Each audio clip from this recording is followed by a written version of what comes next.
তৈরি করব একেবারে রেস্টুরেন্টের স্বাদে চিকেন কারি। এইভাবে চিকেন কারি তৈরি করলে স্বাদ একেবারে রেস্টুরেন্টের মতোই হবে। দেখেই বুঝতে পারছেন চিকেন কারি দেখতে কতটা লোভনীয় হয়েছে, খেতেও দুর্দান্ত হয়েছিল। প্রথমেই পরিষ্কার জলে চিকেন ধুয়ে নেওয়ার পর বেটে রাখা রসুন আদা গোলমরিচ বাটা 2 চামচ মতো দিয়েছি। পরিমাণ মতো লবণ দিয়ে হাতে করে ভালো করে মাখিয়ে নিয়ে ঢাকা দিয়ে 1 ঘন্টা রেখে দিয়েছিলাম।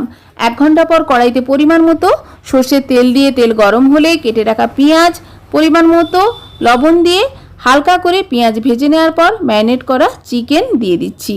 গ্যাসের ফ্লেম মিডিয়ামে করে দিয়ে অনবরত নাড়াচাড়া করে নিচ্ছি প্রায় মিনিট 2 থেকে 3। এইভাবে নাড়াচাড়া করার ফলে দেখুন মাংস হালকা করে ভাজা হয়ে গেছে। এইভাবে মাংস হালকা করে ভেজে নিয়ে রান্নাটা করব। এইভাবেই রান্নাটা করতে হবে। এইভাবে রান্নাটা করলে খেতে বেশ ভালো হয়। দেখুন চিকেন হালকা করে ভাজা হয়ে গেছে। এরপর গ্যাসের ফ্লেম লোতে করে ফেটিয়ে রাখা 1/2 কাপ মতো ফ্রেশ টক দই দিয়ে দিচ্ছি চিকেনের ওপর। অনবরত নাড়াচাড়া করে মিক্স করে নিচ্ছি। অবশ্যই গ্যাসের ফ্লেম লো অথবা গ্যাসের ফ্লেম অফ করে দিয়ে আপনারা টক দই অ্যাড করবেন। গ্যাসের ফ্লেম হাইতে থাকলে টক দই দিলে টক দই কেটে যাওয়ার সম্ভাবনা থাকে। সে কারণে অবশ্যই গ্যাসের ফ্লেম লো অথবা গ্যাসের ফ্লেম অফ করে দিয়ে টক দইটা দিতে হবে। এরপর অনবরত নাড়াচাড়া করে টক দই মাংসের সঙ্গে মিক্স করে নিতে হবে। এইভাবে রান্নাটা করেছি। একটু জল ব্যবহার না করে প্রথমেই মাংসটাকে ভালো করে কষিয়ে নেব। টক দই ও মাংস থেকে যে জল বেরিয়ে আসবে তাতেই কিন্তু মাংস খুব ভালো মতো কষানো হয়ে যাবে। গ্যাসের ফ্লেম লোতে রেখে ঢাকা দিয়ে রেখে দেব। অপরদিকে প্লেটে নিয়ে নিয়েছি 1.5 চামচ গোটা ধনে, 1 চামচ গোটা জিরে, একটা 2 আধখানা করা তেজপাতা, একটা শুকনো লঙ্কা ও গোটা গরম মশলা। অপর বার্নারে একটা ফ্রাইং প্যান গরম করে নেওয়ার পর গ্যাসের ফ্লেম লোতে করে দিয়ে দিচ্ছি সমস্ত গোটা মশলা।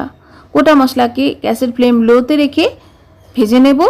গ্যাসের ফ্লেম লোতে রেখে অবশ্যই গোটা মশলা ভাজবেন। গ্যাসের ফ্লেম হাই থাকলে গোটা মশলা পুড়ে যাওয়ার সম্ভাবনা থাকে।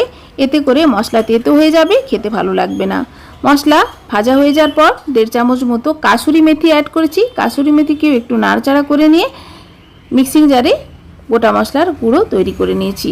অপরদিকে প্রায় মিনিট 20 এইভাবে মাংসকে টক দইয়ের সঙ্গে রান্না করে নিয়েছি। ঢাকা খুলে দিয়ে দিচ্ছি মিক্সিং জারে গুঁড়ো করে রাখা মশলা। ভালো করে মিক্স করে দিচ্ছি। এই গুঁড়ো মশলা ব্যবহার করার ফলে মাংসে একটা সুন্দর ফ্লেভার আসে, স্বাদটা বেশ ভালো হয়। গুঁড়ো মশলার সঙ্গে মাংসকে ভালো করে মিক্স করে ঢাকা দিয়ে মাংস আবারও কষিয়ে নিয়েছি। প্রায় 30 থেকে 35 মিনিট সময় ধরে মাংস কষিয়ে নেওয়ার পর এখানে গরম জল ব্যবহার করছি। অবশ্যই গরম জল ব্যবহার করার চেষ্টা করবেন।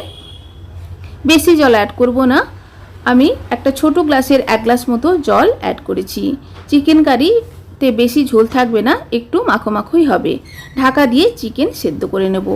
অপর বার্নারে প্রায় 1 চামচ মতো সর্ষের তেল দিয়ে বড় বড় করে কেটে রাখা পেঁয়াজ, আশা করছি দেখেই বুঝতে পারছেন, টমেটোর ভেতরের অংশ বাদ দিয়ে টমেটো, কিউব আকারে কেটে রাখা ক্যাপসিকাম হালকা করে ভেজে নিচ্ছি। লবণ ছাড়াই ভাজতে হবে। হালকা করে ভেজে নেব যাতে করে এর মধ্যেকার কাঁচা গন্ধটা চলে যায়। এটা অ্যাড করব মাংসের মধ্যে। দেখুন ততক্ষণে মাংস কিন্তু সেদ্ধ হয়ে গেছে। এই পেঁয়াজ, ক্যাপসিকাম, টমেটো মাংস সেদ্ধ হয়ে গেলে দিয়ে দিচ্ছি। দেখেই বুঝতে পারছেন গ্রেভিটা একেবারে ঘন হয়ে এসছে। ঠিক এই রকম ঘনত্বের গ্রেভি তৈরি করতে হবে, খেতে বেশ ভালো হয়।